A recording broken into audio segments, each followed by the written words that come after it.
Well, if it isn't old Paddy McGure, a fine St. Patty's Day, Paddy laddie. What's so fine about it? Oh, now, what's got you so deep in the larger? I hate St. Patty's Day. What do you mean you hate St. Patty's Day? How could you hate a day of drunken revelry? Who cares?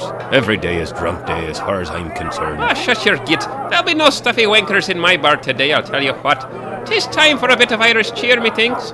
Have you heard the tale of the Drunken Leprechaun? Ah, don't be daft. Oh, 'tis a true story.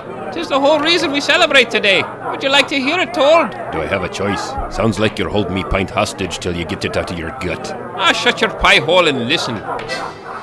You see, this story goes way back to the earliest days of Irish statehood, when things weren't so different as they are now.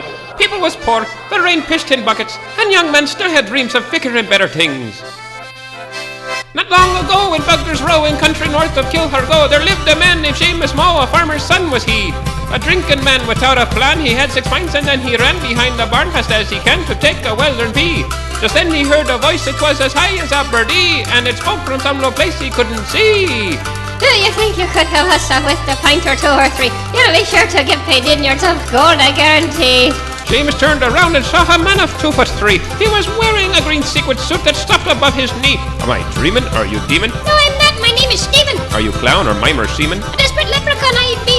With a wink he doffed his cap and turned around 2 dozen tight. Then he danced upon one leg and spewed out strange and eerie rhymes. Seamus asked will this weird jig conjure up gold and jewels and riches, to which the self replied with kite by throwing up into his britches. Seamus turned a shade of red and kicked the leprechaun and hit the little man. He fell down dead and puked upon the ground. He smelt his wrist, he felt no pulse or any signs of health. The leprechaun sprung from the lawn and produced a butcher knife.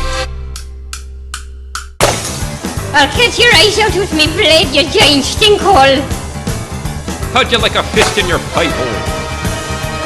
I'll break your crown and spread your brains like fertilizer. You couldn't hit a barn if you were on the side of a barn. I'm drunk and that still doesn't make any sense. Well, maybe you'll understand this, you wee bastard. I'm sorry, I don't speak weakling. Let me repeat that in a language you might understand. Hungry? Here's a fine knuckle sandwich, you git. They fought and tumbled night and day for 2 weeks till the sky turned grey, turned black and blue in every way, then couldn't fight no more.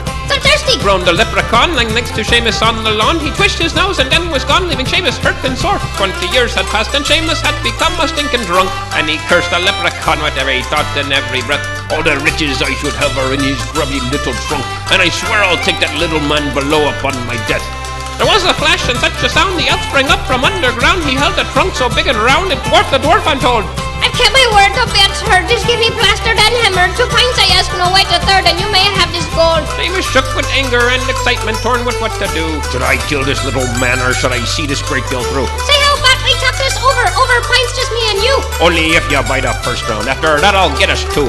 So to the pub the 2 did stumble, and they drank until they stank 400 pints over 30 nights, till wells were dry they'd stay. They sang and boast and gave a toast to every saint, both bold and quaint, under an arch declared that March would be St. Patrick's Day. That's it? Well, yeah. That didn't even make any sense. Oh, sure it did. It's a parable. It's a parables, alright. Bollocks, to be exact. Ah, come on. Have a pint on me. Happy St. Patrick's Day, Paddy. Ah, whatever.